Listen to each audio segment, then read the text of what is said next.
everyone. As you know, many New Zealanders are struggling. Many New Zealanders are struggling after a period of high inflation, high interest rates, and low to no economic growth.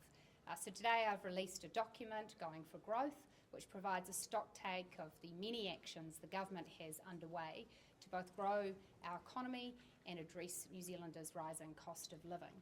It contains more than 80 initiatives under 5 key themes which we view as essential to making this a stronger economy in which New Zealanders can get ahead.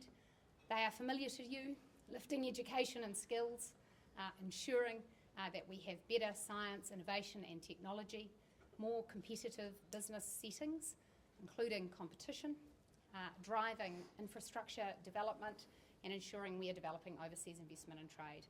I've today made clear my intention that one sector in New Zealand that needs more of the competition blowtorch on it is the supermarket sector.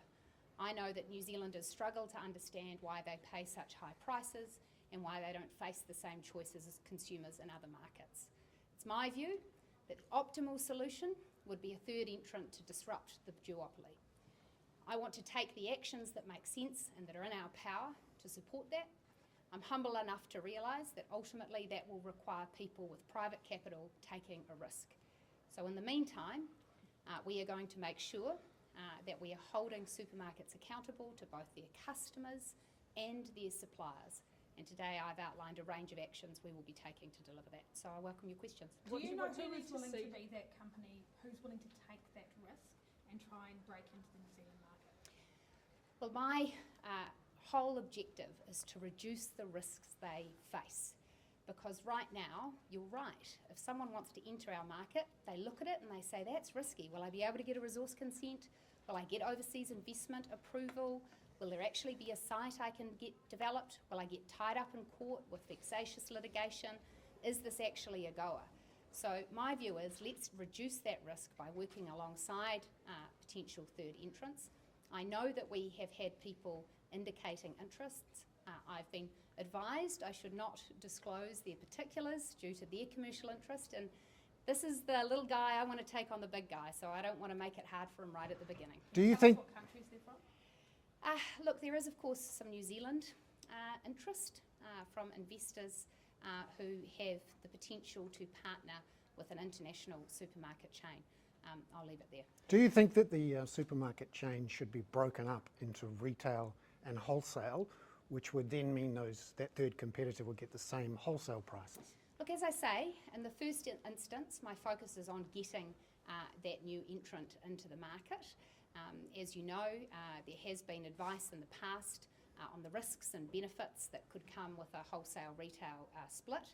And in the first instance, I think that a third entrant is the best thing. We do already have a Section 56 review happening into wholesale pricing in supermarkets. We do want to progress a wholesale code. I do accept that more measures can be taken to ensure that people have access to that wholesale market. But are you doing everything you can, given you've just ruled out the one thing which in telecommunications actually made a huge difference? Well, I'm not ruling anything out, Bernard. If the new entrant says, I'm only willing to take that risk and enter if there is separation, would you be willing to do it? Well, look, in the first instance, I want to make reforms that are simple and effective for Kiwi consumers. So the lens by which we need to measure all of this is what's the difference for mum and dad at the supermarket checkout. And I'm not going to leap to a presumption today about what the best model will be, but I am convinced that if we had a third entrant in this market, our supermarkets would be giving you better prices and better choices. Nicola Willis, to put it a bit more colloquially, have the big supermarkets been using their market power to basically take the piss? Well, I think that they have been profiteering at the expense of New Zealand shoppers. They say they're not. They repeatedly deny those claims. I'm sure you've heard this from them yourself. Oh, I have. Yeah, so what's that lobbying like? How strongly, and have you told them you're going to make these moves today? Look, I'd simply say this. Who do you believe? The entities who benefit from this situation, or the Commerce Commission, the OECD, independent economists, and everyone who's shopped in other places in the world? And I side with all of those people. And I know that the supermarkets are going to come at me, and I'm up for that. Are you serious about... Why aren't you saying today, this is what I'm doing, rather than this is what I might do? Because in the first instance, I want to make it clear to potential new entrants that we want to work alongside them. And so I'm opening that door. What I need to do, of course, is work through what that looks like. It will be detailed and it will be particular to the circumstances of that entrant. So I don't want to presuppose what that looks like and therefore close out options or lockdown options. I mean, presumably supermarkets have been on notice for some time. This is not a new issue. Governments have successively been talking about this. So what is the catalyst? Like, what is the thing that is going to make you take a certain action? Well, I thought the report that came out last year from the Commerce Commission, a year on from the legislative reforms that were intended to hold supermarkets' feet to the fire, that essentially said nothing has changed, was impetus for action. And so I have been considering that, as has Andrew Bailey, and we are galvanised, and we think that this year we need to put more pressure on, because clearly the steps taken to date have not driven the supermarkets to be more competitive and offer New Zealanders a better deal. Nicola, Work already being done by the Commerce Commission. We have seen numerous reports over the past few years that has broken this down in great detail. Can't you just get on and do it? Yeah, look, I want to get on and do it. I want to get on and work with a third entrant to get them in the door. And that will need a bespoke arrangement. That will be bespoke to that entrant, because they may require assistance with the Overseas Investment Act, with access to capital, with access to sites, which we would need to work through. They may require particulars in terms of their wholesale market, their access to all sorts of markets. And so I'm opening the door. I'm saying, let's do a deal. Is this a Willing to job give for them the Invest VIP NZ? treatment? I'm willing to give them the VIP treatment, because you know who wins from that? New Zealand shoppers. Who do they need to work with? I mean, are they knocking on MB's door or the Overseas Investment Office or your door? Well, actually, we have had at least one unsolicited proposal to the National Infrastructure Funding and Financing Unit, which we have set up, and I would encourage any new entrant to approach NIFCO, as it's called, with any proposal. Would you underwrite or lend to any company or organisation that wants to create a third player? Look, I think it's too soon to leap to assessing that that's necessary. Obviously, whoever wants to enter this market will have to put their private capital on the line, because that tells me that they're serious. But look, we'll have to look at what arrangements are brought forward. On electricity, are you looking at structural separation there? Look, as I said, Cabinet is still awaiting an initial report on the market structure, so we've not considered those things. Can we ever have properly regulated markets for electricity when the government owns 51% stakes in 3 of the top 5 players? Look, the challenge that I see in electricity is less about the ownership structures. It is more about the fact that we are now in a market where there is a huge surge in demand for electricity, and there is some evidence that we have not had the investment and generation to keep up with that. So the question I have is, are the current market settings right for making sure that people are incentivised both to invest in new generation, but also to provide competitive prices to consumers? And I am concerned that given how perilous our current situation is, in which we have the threat of a lack of supply such that firms have closed down, and such that we've had such spikes in electricity that some Kiwis can't pay their bills, that tells me there's something not working in our market. Nicola, some supermarket reform, some have tried here and across the Tasman and have failed. What about your approach gives you the confidence that you will succeed? Well, as I said earlier, the first thing is I am humble about the fact that I can't force a third entrant in. I can't promise that to New Zealand. All I can do is open my arms as wide as possible to say you are really, really welcome and we want to work with you. But beyond that, I do think it's important that supermarkets take seriously the social licence that they have.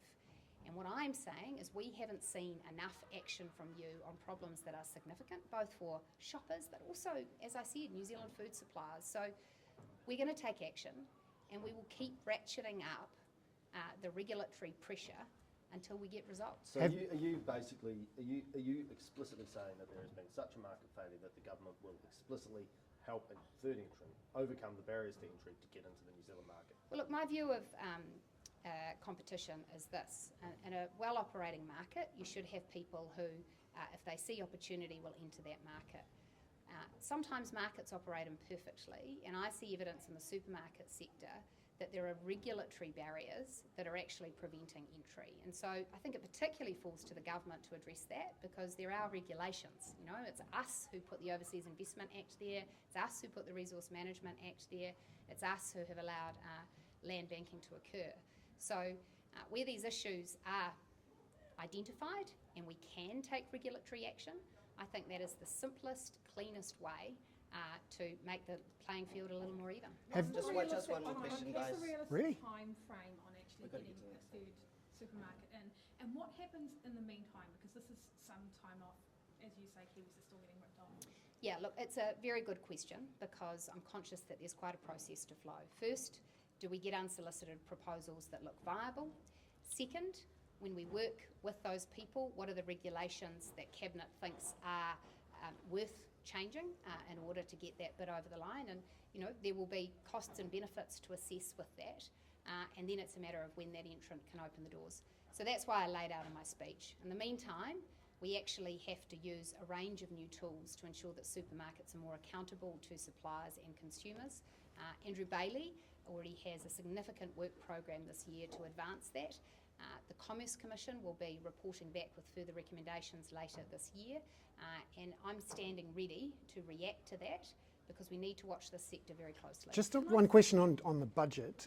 Can you achieve growth this year and next year if you stick with your operating allowances, which are due to fall over the next couple of years?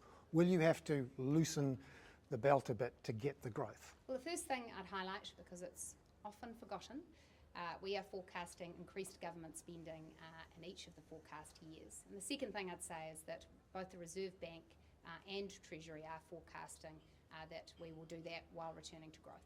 Can I just ask about procurement? What is the issue there? What problem are you trying to solve? What's happening there that you want to change? I've heard too many stories from Kiwi businesses who say, I wanted to deliver a government contract, I was all set up for it, but the process was a nightmare, and I still can't understand why the big Aussie guy got it when it would have been very easy for us to have delivered that contract. We would have done a better job, created more Kiwi jobs, upskilled more Kiwis, and delivered you more value. And when I hear that, I then look at the procurement rules that are currently in place, and it's clear to me that we have an opportunity to make rules that ensure agencies do properly assess value, because value is about the impact a contract has on the wider community, not just the cost. So should New Zealand companies be at the top of that list when they're looking at that? Look, I love it when New Zealand companies succeed, and I want more New Zealand businesses to get contracts at a scale that allow them to grow, to hire more people, because when they do that, and they do so profitably, that's when they start looking at Australia, looking at the US, looking at China, and saying, let's go global. When we have global firms, we become a wealthier country. So for me, the fact that in our economy, around 97% of our businesses are small is a challenge. I'd like to see small businesses become bigger businesses, and government procurement could be a tool for achieving that. Okay, thanks guys. Thanks. Thank you. Thank you.